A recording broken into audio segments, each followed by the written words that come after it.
Alright, my friend, today we're gonna finish this chapter of the PC with this exercise, which is create a function which sorts an array of integers by ascending order. The arguments are a pointer to int and the number of ints in the array. Here we have the prototype. So, as usual, a function that doesn't return any value and takes as an input a pointer to integer, which is only an array that has decayed into a pointer. If you have seen my previous video, you totally understand what I'm talking about. And then, of course, I need the size of this object because, again, I repeat to you, I only have a pointer at this level, so I cannot rederive the size of the array. Let's jump into the code. Here is the program in all its glory. It's kind of longish, but it is not. The fact is that there's plenty of comments in which I try to explain very well what I am doing, and I have different implementations of the sorting algorithm. I will explain you later what I am talking about. As usual, let's start from the main function to understand what is going on. Here you immediately see that I have included the standard input-output library. Then I included the standard library. This header file is necessary to use the random function you will later see. Here I have two prototypes, one for the swap function that you perfectly know, if not, watch my video.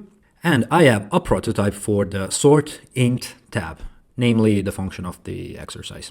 I'm sure you know what prototypes are, but basically they are kind of IOUs. They are like messages for the compiler. They are saying, please compiler, believe me. Later I will tell you exactly how to perform this function. But by now let me use these functions in my main, okay? So this is a simple trick to have the main function at the very top of your program. And you will have all the implementations hidden somewhere in the code. Basically you want to have the main at the very top. And the main, I recall to you, is just a resume of your program. If you write very well your main, you have a rough idea of what is going on. With all your program in its totality, I mean. Let's read my main. Here you see I declare a vector, an array of 100 elements, indeed 100 integers, so we have a data structure in my stack of 400 bytes. Then what do? Well, I just go to fill my array with what? You see this expression here. Put inside my array in position I, which at every iteration is gonna increase with this for loop. What do you want me to put inside? A random value. That's why I have my standard library included. This random function, very simply, is gonna return me back a random positive integer, modulo 1001. So if you saw my previous video, now you understand that rand modulo 1001 gives me back a number ranging from 0 to 1000. But it's very simple to understand. If you have a random value of 1000, modulo 1001, you get 1000 as a result, right? If you get random 1001, modulo 1001, you get 0. So you perfectly understand why I need n plus 1 as a modulo divisor to get 1000 in this case. So I take my random value ranging from 0 to 1000, and then I say minus 500. You see? So I get, with this cumbersome expression, a number, an integer, ranging from minus 500 plus 500. I think it's very simple, right? I put this integer in position I in my array. And then I do this operation 100 times, filling my array. And I simply print the content of this filled array, right? Very simple.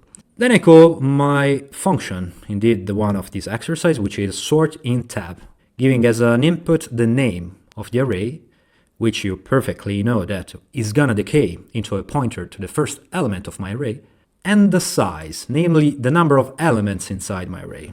I write immediately 100. I should have written size of v divided by size of v in position I, but you understand what I'm doing, right? Let's make it fast. I think you're watching my video on a progressive way, so I should not repeat all the time the same things, otherwise we're gonna waste too much time. And all the videos should be very long. Then basically I do the same operation as before. I'm gonna print my array with allegedly the sorted elements, okay? Now, without checking the function, I'm gonna run this code and see how it works. As usual, I'm gonna compile the code the 42 way and run. You see, I have my 100 integers, random integers ranging from minus 500 to plus 500 in a random fashion, of course. And then I have all these numbers that have been sorted. This is the purpose of this exercise, right? All right, let's understand what the heck is going on with my sorting function. First of all, beneath my main, I have the implementation of the swap function that you know very well. This time I've used one line XOR swap that I really love. It's kind of impossible to understand. Yeah, I like it. Not good practice. Your code should be very easy, very intelligible. Everyone should be able to read, but by now I think you perfectly know the swap function. And if you haven't seen my previous video on swap, I highly suggest you to see if you want to understand what is going on here, okay? Then let's jump into the meat of this exercise, which is the sort in tab. This is a classic sorting algorithm. And now I want to explain some ideas that I think will serve you properly, will give you useful tools. You know, a function is just an algorithm, right? An algorithm is a fancy way of calling a series of instructions that will achieve a specific goal. A specific goal like sorting a data structure, like an array or a string or whatever. Now, we can have different implementations of the same algorithm. So I can perceive a function, an algorithm, like a black box magic that gets some inputs and gives back the same outputs.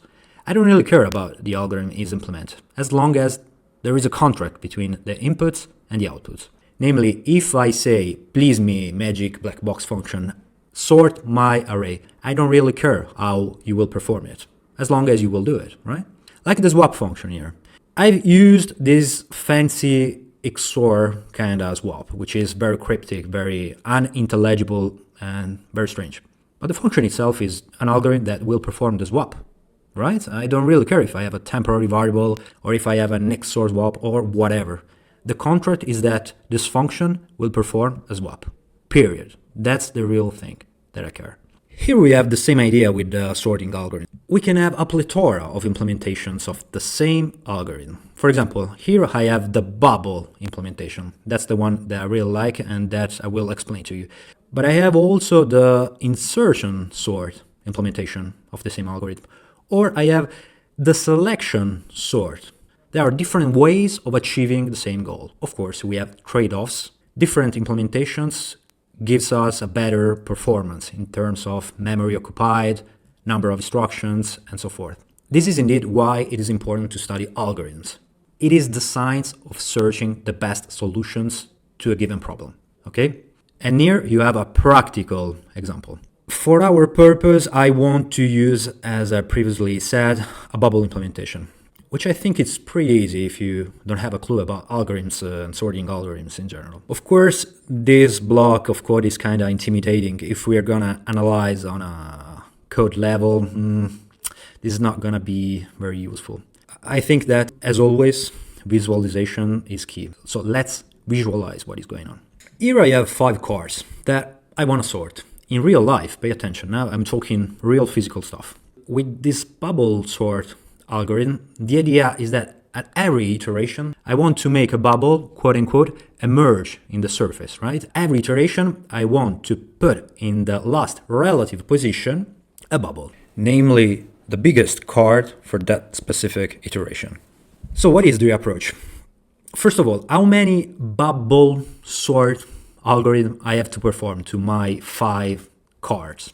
Look at the image. I have 4 levels. 1, 2, 3, and 4. It means that I have to perform 4 times the bubble algorithm. 4 times I need to bring the bubble in the surface. If you don't really understand why we have to do 4 bubble sort, I will explain you very soon. So now I want to explain you how we're gonna bring the bubble in the upper position. And I will explain to you just watching the image and the code itself. So it's gonna be easier for you. Initially, as you can see, I declare a j, an integer j, and then I'm gonna enter into this for loop. I use a for loop just for practical reason, but you need to use a while loop, right? But you can switch between for and while very easily. Then I say, please perform this for loop how many times? Well, 4 times, so size -1, because I have to perform 4 bubble sorts to finish my sorting. Then I say, okay, initially j is gonna be in position 0. I use j to access the cells inside my array, right? Then I make a while loop and I say while j is minor to size -1 minus I. Here the size -1 is going to indicate the last position of my array, right? Because this is always true. The last position of an array is equal to the number of elements -1. And then I put a minus I, which now is kind of cryptic, so don't look at that.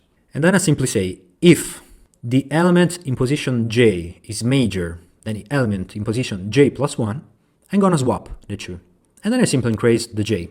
So you see what I'm doing. I'm just watching the card in position j and the card in position j plus 1. If j is bigger than the one in j in position 1, I'm gonna swap the two cards, right? It's pretty simple. Then what do? I increase j by 1. So in the following iteration, I'm gonna compare j plus 1 and j plus 2. If, again, I have the same issue that j plus 1 is bigger than j plus 2, I'm gonna swap. And that's it until I reach the final position, okay? What is the final position? Well, it's gonna be position 3.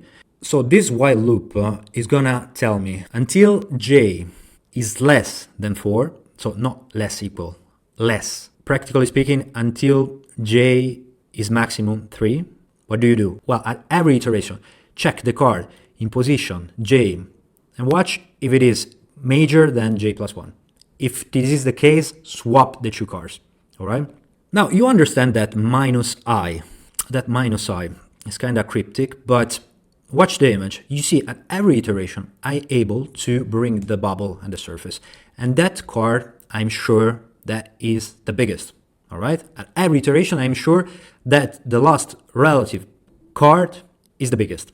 So in the first iteration, I'm gonna be sure that the 8 is gonna be in the last position. So I don't have to check anymore that card. So at every iteration, what do I get? Well, I have to control one position less. Namely, I have to control minus I less positions. So I want you to really spend a little bit of time understanding what is going on. Maybe use CTutor to really check all the iterations and maybe understand better what this algorithm is all about. Now I want to make you understand why we need 4 bubble sorts for 5 cards. Think about that. If I have one card, how much sorting do I have to make to sort one card? Well, nothing, of course. One card is already sorted. So for one card, I don't need any sorting. That's for sure.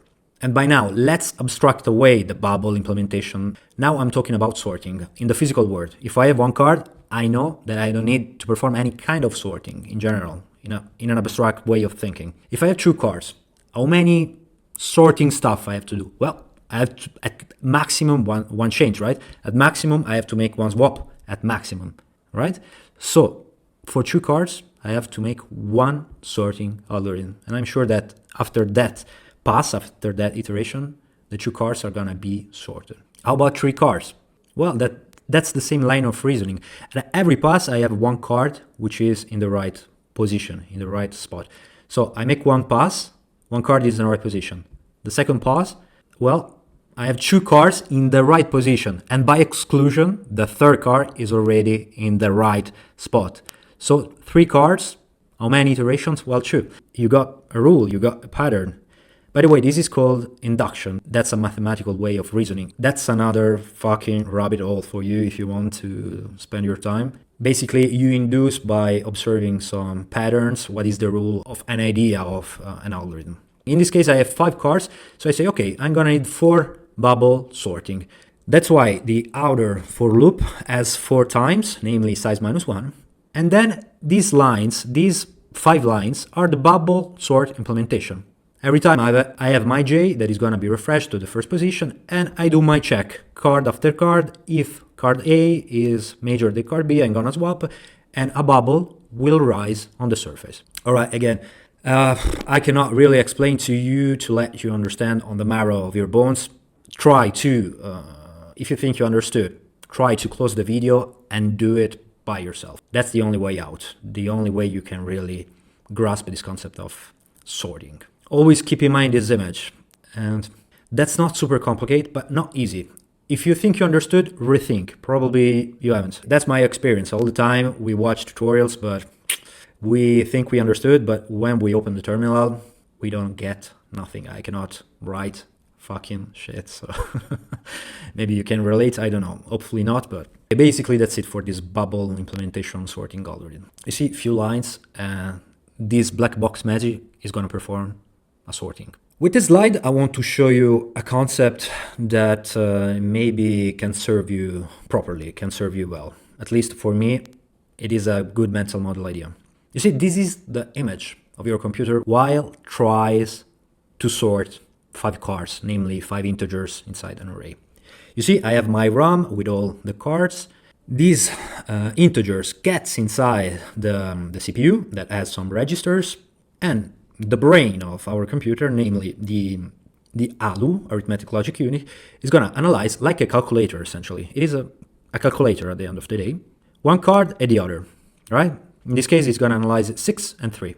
It's going to tell me, okay, I see 6 and 3, and all right, 6 is major than 3. So every time I do my check, so every time I do my iteration, I have a Boolean value, which says, okay, this number is bigger than the other, and so forth, so I can perform my swap thanks to this Boolean value. With this image, I want you to understand that the ALU can see only 2 cards per time. It doesn't have the panoramical view that we have when we have a series of cards in front of us. So the computer has painstakingly to check every cell one by one, right? It cannot really see, for example, the card in the last position is 3 and it has to go in the first position of my array, and so forth, like a human would do. That's the image that you have to sculpt in your mind. The ALU doesn't have a panoramical view. It only sees 1 cell per time and can say, okay, this card is bigger than this one, and that's it. And then you lose sight of everything else. This is why the algorithm is written the way it does, right? The ALU sees only what it opens. We have a series of cells which are closed, basically, and we have to open them all the time and making the comparison between one card and the other. So what is the pro of computers? Well, that they are dramatically fast, very, very fast. They can do this sorting in a staggering, fantastically speed. For example, if you have 3 gigahertz CPU, you have 3 billion operations per second, right? So incredibly fast. But they are so dull, they are so stupid. Really, if you have few cards, you have to open all the time, all the cells, do iterations, do comparison, one card and the other. You don't have a panoramical view, what is inside the RAM, and so forth. So you have stupid but tremendously fast machines. That's computers. But the real genius is you, that you write the algorithm to make this stupid machine work. By now, when it's going to be artificial intelligence out, goodbye humans, right? Okay, that's basically it. I have my bubble sort implementation, which is very short, you see. You get like that the panoramical view, the main function that simply creates an array of 100 elements, random 100 elements, and it's going to print back. Then I have my fancy XOR swap and my sort function, okay? I recall to you that this function receives a pointer to the first element, again for the discourse of array decaying for my previous video. And then I have the size of my array because I lost information with this decay into pointer. I think you basically know everything, you have all the tools to understand what is going on. Now I want to show you something. Here I have an input which is of 100. I want to make 10,000. So I'm gonna make an array of 10,000 elements, okay? Here it comes, 10,000, and then I'm gonna fill here with 10,000, all right? So let's compile the code as usual, and then I'm gonna do something strange maybe for you. Time .out. Time is an utility that is gonna give me back some performance statistics. You see, I have my program that has been executed in the order of milliseconds. Here you have some data, but never mind. Okay, now we're gonna try to add 1 0 here. So we go to 100,000 elements, 100,000 integers. Okay, I changed the number everywhere, so it's gonna be easy for you. So let's go. Again, we're gonna compile and of course run the code and wait until it's gonna finish, okay? You see, it's gonna wait so fucking long. I'm gonna cut because we don't wanna wait, right? Time is gold. And all right, here we are. 44.77 seconds. So we are in the order of seconds to perform this algorithm. You see how it has increased from milliseconds to second. 3 orders of magnitude more. That's a very steep increase. Now I want to show you something else. Now, do you remember the eye I was showing you before? Let's try to remove this eye. Okay, let's try and quit and do the same thing, and then we go. Okay, launch And wait. You see here we have a worse performance than before. Just with a simple minus I. With a simple minus I. That minus I that was avoiding us to check the last relative position, because we knew that at the last position we have a bubble, we have the biggest element for that iteration. So what's the point of all of that? The point is that with a simple minus I can increase the performance of my algorithm. So I repeat to you, we study algorithm just to find this kind of tricks, to get a better performance. When you go to a website and you have like to wait 4 seconds, for me, it is kind of a useless page. It doesn't work, 4 seconds. So performance is really, really important. And this is a trick, like for this bubble sort, to increase performance in the seconds, right? Okay, basically that's it. Here you have all the other implementations for insertion sort, selection sort. I repeat to you, they do the same thing as the bubble sort. We just have different way of achieving this goal. And basically that's it. That's it for this exercise. Congrats, you finished this chapter. I will I will push this code on GitHub if you want to see it more carefully. And all right, that's it. Enjoy.